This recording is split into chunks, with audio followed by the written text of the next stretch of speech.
Voici une Dodge Ram qui fait du bruit. Pour déterminer si ce bruit est une stridulation ou un sifflement, on peut vaporiser de l'eau sur le côté strié de la courroie. Si le bruit diminue ou s'arrête temporairement, mais recommence lorsque les stries sèchent, c'est qu'il s'agit d'une stridulation causée par le désalignement de la poulie. La première chose à faire est de débrancher la batterie, par mesure de sécurité.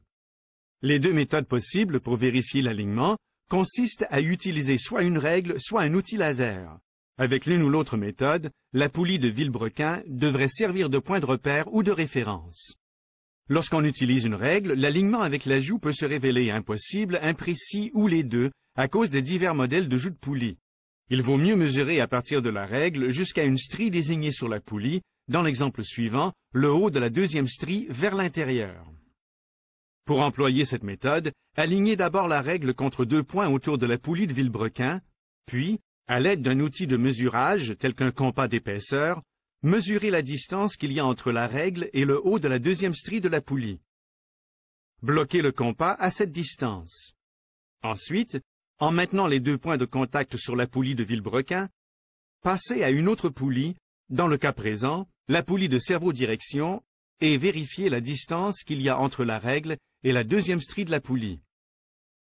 Tout écart par rapport à la distance mesurée en haut de la deuxième strie indique un désalignement. Ici, le désalignement est d'environ une demi-strie. Pour employer l'outil laser, placez-le sur la poulie à vérifier en suivant les directives du fabricant. La poulie de servo-direction est souvent la cause d'un désalignement, parce qu'elle est simplement installée par pression sur l'arbre à l'usine au lieu d'être insérée jusqu'au point d'arrêt, de sorte qu'elle est souvent placée trop loin ou pas assez loin. Cette poulie a été placée trop loin, exerçant trop de pression. Celle-ci, par contre, n'est pas placée assez loin, n'exerçant pas assez de pression. Pour la plupart des poulies de servo-direction, l'installation correcte consiste à s'assurer que la poulie est à égalité avec l'extrémité de l'arbre. Si la poulie de servo-direction est enfoncée trop loin, il faut se procurer un outil de retrait de la poulie de servo-direction qu'on trouvera dans la plupart des catalogues d'outils de mécanique automobile et des magasins de pièces. Avec cet outil, on verrouille une bague autour de la petite joue sur le bord de la poulie et l'on tire la poulie jusqu'à ce qu'elle soit à égalité avec l'arbre. Pour une poulie qui n'a pas été poussée assez loin, on utilise un outil d'installation de poulie de servo-direction qu'on peut aussi se procurer facilement. Vissez-le sur le filetage intérieur de l'arbre, puis serrez la rondelle contre la poulie jusqu'à ce qu'elle soit à égalité. Notez bien que les deux outils accomplissent des tâches différentes et ne sont pas interchangeables.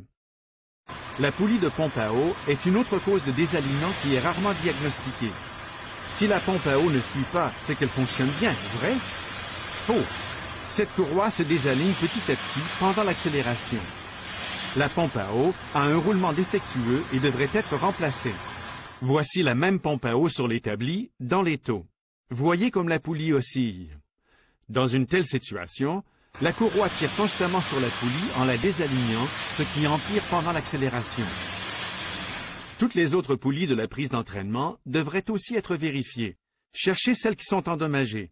Faites-les tourner en écoutant si se produit un grincement, ce qui indique qu'un roulement est contaminé, ou voyez si elle tourne en roue libre, ce qui indique qu'il n'y a plus de graisse. Vérifiez aussi l'oscillation. Une légère oscillation est acceptable, mais si elle est trop forte, la poulie devrait être remplacée. Pendant que la courroie est enlevée, examinez le mouvement du tendeur dans tout son rayon d'action. Est-ce qu'il coince à certains endroits? Est-ce qu'il colle? Est-il complètement bloqué? Dans toutes ces circonstances, il devra être remplacé. Si une courroie fait du bruit, c'est sans doute que les bords sont endommagés ou que les stries sont vitrifiées. Il faut donc installer une courroie neuve. Il y a un diagramme de cheminement de la courroie dans le véhicule. Et au dos du manchon de la courroie serpentine d'écho. Attention, on peut facilement installer la courroie avec une strie décalée, surtout sur la poulie la plus basse, qui est généralement la plus difficile à atteindre et à voir.